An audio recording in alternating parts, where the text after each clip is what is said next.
来关心国际半导体展览，伫明仔载要起股，昨昏有先开记者会。日月光的执行长就表示，半导体未来的挑战，硬体的纳米制程已经紧绷，可能会影响到 AI 发展。另外，国际半导体协会是有测讲，受 AI 晶片的需求和电子产品需求改善，明年半导体产业会规个撑起来。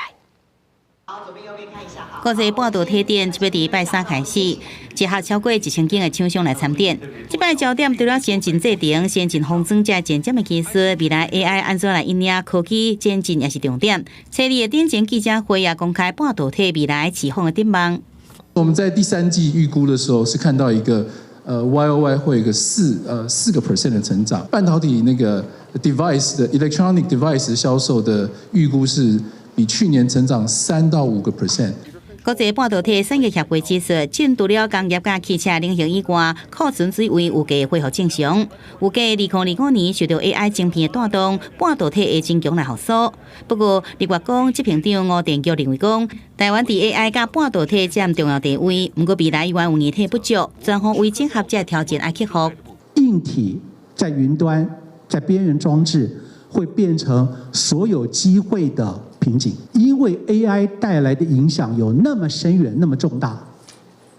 地缘政治、地缘经济跟所有政府的参与只会加剧，不会减缓。根据全球市场研究机构调查显示，全球前10大争议代工的产值，第2季增加9.6%，台积电以市占62.3%，坐稳这带头地位。 得到台积电2030年要伫日本起第3座厂，经济部长郭志辉态度全保守，讲经济部会伫日本推行科学园区服务中心。我们所谓的科学园区是一个服务中心的概念，我们应该会在9州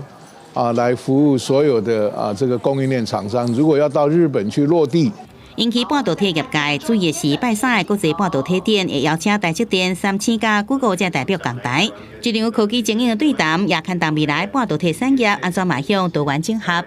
记者综合报道。